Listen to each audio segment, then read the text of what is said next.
I, 29M, have been single for the past 5 years because my girlfriend disappeared from my life altogether 5 years ago. Since then, I've been single and haven't even tried to talk to any other woman because I've still held out hope that someday she might come back to me. I was with my girlfriend since senior year of high school, so she and I were together for almost 6 years before she vanished. We stayed together throughout college even though we could only meet once or twice a month because of the distance. My girlfriend and I had a happy relationship in my head, at least, and on my 24th birthday, I was about to ask her to marry me surrounded by our friends and families. But then the day before my birthday, she literally disappeared. She said she was going to be late coming home from work, so I waited all night, but she never came back. I made countless calls and sent at least 100 texts, but there was just no response, and I even tried to get in touch with her friends and family members, but they'd all blocked me. Our common friends had no idea where she could be, and some of them just told me to forget about her, so even if they knew, they didn't let me know. I couldn't find any of her social media accounts either, and it was like she just disappeared without a word overnight. I still don't know if she knew that I was about to pop the question the next day or if the timing of her disappearance just lined up, but that was it. She was gone and there was nothing I could do about it. I even considered going to the cops to file a missing person report, but changed my mind at the last moment. Because she wasn't missing, she just didn't want to be found by me. I made a lot of fake accounts on social media under different names to find her, but with no success. She'd probably either deleted her accounts or she was using some other name just like me. Whatever the case was, she was untraceable, and eventually I had to give up because I was emotionally exhausted trying to look for her despite knowing that she didn't want me to find her for whatever reason. I honestly believed that she was happy with me, and she sure played the part when we were together. So instead of moving on with my life, I chose to wait for her to come back. If not to get back to me, then only so that she could at least explain what went wrong and I could have some answers. I did try to make things work with a couple of other women and went out on a few dates, but I just find myself thinking about my ex-girlfriend whenever I was out with anyone else, so I stopped because it was just too painful for me. For almost 4 whole years, I haven't said yes to or asked out anyone on a date because I just couldn't. I'd be fine otherwise, but every time I'd even consider going out on a date, my ex's face would pop up in my head like a warning sign, so I just gave up on it. For 5 years, I'd been waiting for her and I knew it was futile, but I didn't know what else to do. I started going to therapy 3 years ago, and it helped me deal with my feelings and cope with the situation healthily, so I'm not always moping or working, but I wouldn't say that I've forgotten about her. I know it sounds pathetic, but I was really serious about her and I couldn't believe that she just disappeared without an explanation. But 2 weeks ago, I overheard a conversation between my brother, 33M, and my mother, 62F, when we were visiting her. My brother doesn't live here. He moved to Canada for work when he was 22 and has stayed there ever since. He comes back twice a year for a couple of weeks, but that's about it. This time, though, he's been here for at least a month now because our mother is really sick. She's been diagnosed with a heart disease and it's serious, so while my brother was supposed to go back 2 weeks ago, he decided to stay on. My brother and I have been on good terms, but we've never been close per se, and it's mostly been because of the distance. We used to be friends as kids, but then he left for college and we lost touch. Then he went away to Canada and built a life for himself there, and I stayed here, so there wasn't much scope for us to ever reconnect. But we'd been getting along well ever since he came back, and it was nice to have him here, even if it was for our mother's sake. Last week, I went over to my mother's place to drop off some soup for my dad because he'd said he'd be late, and I had a spare set of keys as well so that my mother wouldn't have to come to the door to open it. I went in quietly and was about to enter my mom's room to check up on her, but I stopped in my tracks and froze when I heard my mom and brother in there talking about my ex. My ex had a really unique name and we didn't know anyone else by that name, so I was sure that it was her that my mom was asking about. She asked my brother when he was bringing her and the kids down here because she wanted to see them once since she was getting too old and sick to travel now. My brother told her that they've been trying to think of a way to bring them here without alerting me, and said that it's just too risky, which is why they haven't been flown in yet. As soon as my brother said that they were trying to avoid me, I was sure that this was my ex he was referring to, and for a few seconds, I just stood there silently because I couldn't make sense of what I was hearing right now. I left without a word, and once I got home, I decided to log into one of the fake accounts I'd made 5 years ago to do some digging just to confirm what I already knew. I'd always searched for my ex-girlfriend's name on social media, but never my brother, because he told me that he hated social media and wasn't active anywhere.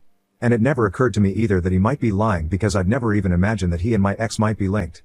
I tried to find him by his actual name but couldn't, so then I used his nickname that our parents called him, and luckily, he had a public account on Instagram with around 200 followers. He must have blocked me because I'd never seen this account. I scrolled through it to find several photos of him with my ex and a kid who looked like the spitting image of my ex, apart from the eyes, which looked like my brother's. I think I must have just sat there and wept for an hour, because this is where she'd been all along and everyone had known, but they'd helped my brother cover it up instead of telling me the truth. For 5 years, my own family had been gaslighting me even though they knew exactly where my girlfriend was. It made me sick to think of all the times my parents tried to comfort me when I'd go crying to them in the initial days of my heartbreak. They knew all along but never told me, and it was sickening. And as for my brother, I couldn't even believe that he had the audacity to steal the life that was meant to be mine from me and then come back here and pretend to be my friend every single year after that. I was disgusted and I just wanted to cut them out of my life entirely. I didn't want to see any of their faces ever again. But before I did that, I decided to leave them all a little message because I wasn't going to just disappear like my ex did.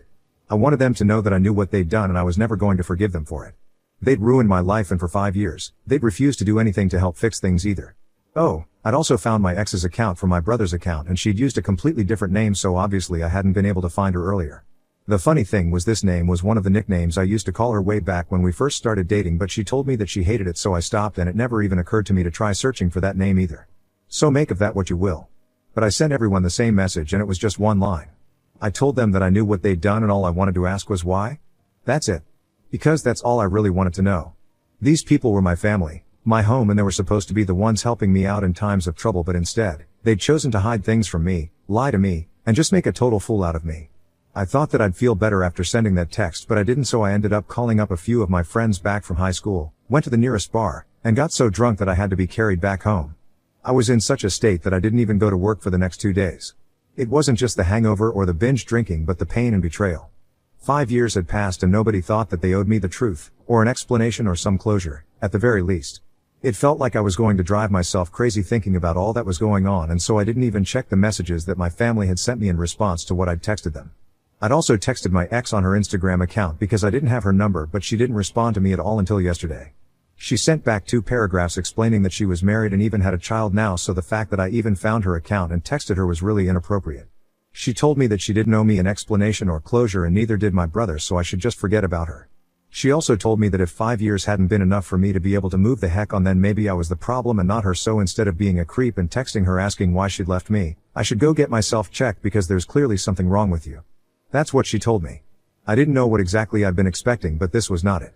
I absolutely didn't think that she would blow up at me like this because all I asked for was an explanation and nothing else. It's not like I was asking her to get back with me because I knew she was happy with her life now and I wanted the same for myself, which is why I'd asked her a really simple question, just so that I could move on myself. I didn't consider the repercussions of this, and I still don't know if I was actually wrong for asking her to explain why she'd run away with my brother instead of just coming clean to me and actually breaking up with me like a decent person.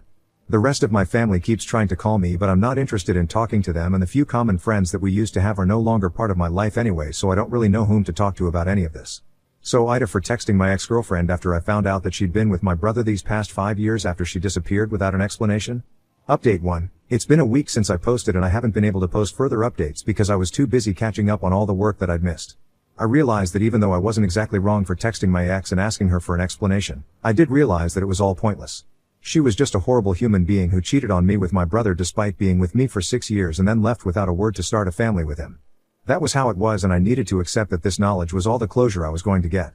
For the first couple of days before she texted back, I didn't know how to feel because it was all so overwhelming, but now, I feel considerably better regarding the situation. I'm glad that my ex said what she did because it just made me realize that I dodged a bullet because she was the problem here and not me.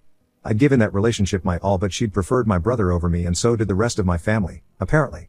I'd lost my girlfriend way back anyway, but I had to relive that all over again when I found out about her and my brother. And this time, the loss was much greater because not only did I feel like I was losing my girlfriend, but I was also losing my family. They'd betrayed me and continued to betray me every single day for 5 whole years. I swear I wouldn't even wish this upon my worst enemy because I've been nothing short of an emotional wreck these past few days. Even my therapist seemed surprised when I told her what had happened, so it's pretty bad. I still haven't responded to my family, and I don't think I'm even going to read their texts because there's just no point.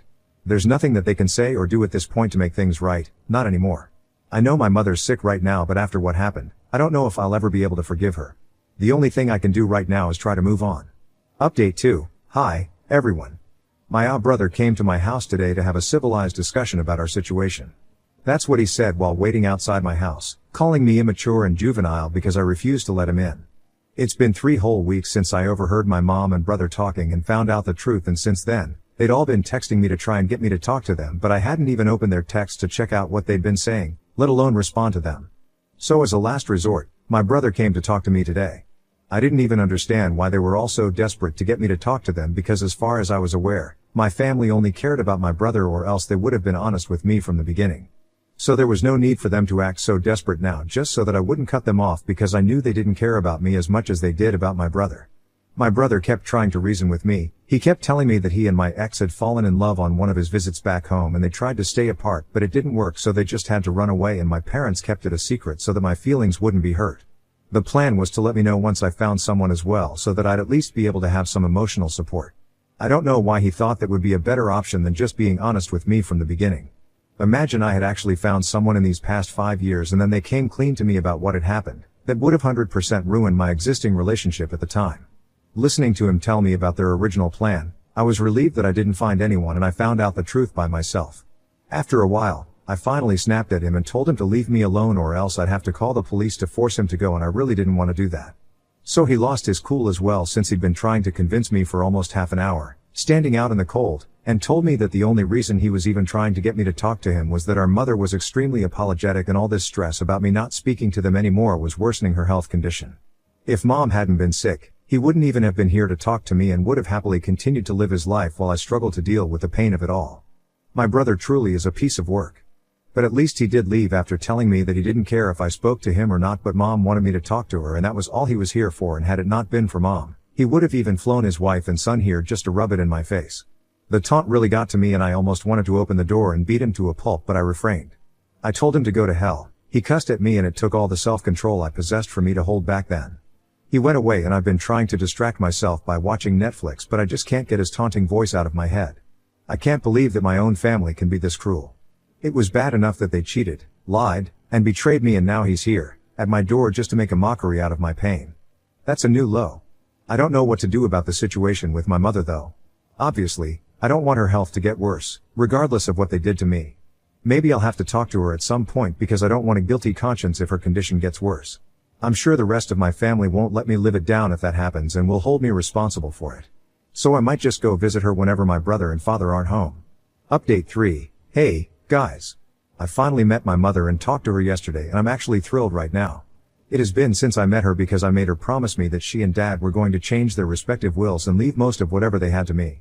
I've heard that if they left everything to me, it could potentially become grounds for my brother to contest the will, so I'm making sure that they leave him as little as they can. It took a while to persuade her, but I made it very clear to my mother that the only way I would agree to keep in touch with her was if she promised me this, or else she could forget about ever speaking to me again. I had to push very hard, but she did agree to it eventually, and our family lawyer is going to come over the day after tomorrow so I can personally witness the rewriting of the wills. And guess what? This is going to be a secret that I'm going to keep. For so long, my parents had kept secrets from me for my brother's sake, and now, the tables were about to turn. He would know how it felt to be betrayed by your own family just because they wanted to favor one brother over the other. It's manipulative and cruel of me, but they didn't spare my feelings when they were all covering up my brother and girlfriend's affair, so I don't think I owe them any kindness or compassion at all. Not a single one of them. It's significant too because my parents are relatively well off and it's a considerable amount of money that we're talking about here. It finally feels like I got him back, and I got him back good. People think living well is the best revenge, but this comes kind of close, too, if you ask me. Yesterday, when I met my mother, I was skeptical about what was going to happen and I didn't really have a plan as such. I didn't know what to expect, but at least my brother and my father weren't home. It was just us. As soon as I entered the house, my mother burst into tears and hugged me, and started apologizing while talking about how much she regretted her actions, but it just didn't hold any meaning to me. I felt empty and numb even while she was crying, and only comforted her out of habit and not love. She then ended up confessing that she and my dad had known about their affair all along after they'd caught my ex with my brother in his room one night while he was visiting. My girlfriend and I had been together for almost 4 years by that point, so this was 2 years before they eloped. I was in the other room and I had no clue, but my brother begged them to keep it quiet, and so they did because they knew they were in love. They all meant to tell me, but they just couldn't get the timing right. And then I decided to tell my parents that I was proposing. They told my brother, and within days, they'd arranged a flight for my girlfriend to move to Canada to avoid the proposal altogether while I searched for her like a madman back here. They'd warned all their friends, relatives, and literally anyone who was likely to talk to me to never speak of my ex's whereabouts, and that was how they made sure I never got to know. I must say that my family was quite impressive when it came to acting, and I'd nominate them all for Oscars if I could, because they played the perfect parents, comforted me day and night, and pretended to be there for me. And behind my back, they'd attended my brother's wedding, and their baby shower, and would often take vacations, which just meant that they were going to visit my brother and my ex, but would Photoshop themselves into other locations just to fool me. They went to such extreme and insane lengths just to fool me. My mother was telling me the truth now just so that I would forgive her, but if anything, it just made me feel even more frustrated and outraged. So I gave her a piece of my mind and then told her that now if she wanted to make it up to me, she'd have to change her will. It just popped into my head when she was telling me all about their secret life, and I knew that even if I didn't have the emotional support system I wanted, I could at least demand monetary compensation. So that's what I did, and soon enough, I'll be entitled to 90% of whatever my parents have, and my brother will end up with nothing. I'm obviously still going to cut him out of my life entirely, and I've told my mother that as well, that she's the only person whom I'm still willing to keep in touch with only because she's sick. She wasn't too happy about it, but she should be grateful that at least I agreed to speak to her after everything that they've done to me. Although I might change my mind later, I don't know. All I do know is that my brother and ex deserve each other and I deserve better. So that's what I'm going to look for now, better. I don't need any closure from either of them anymore, I'm done.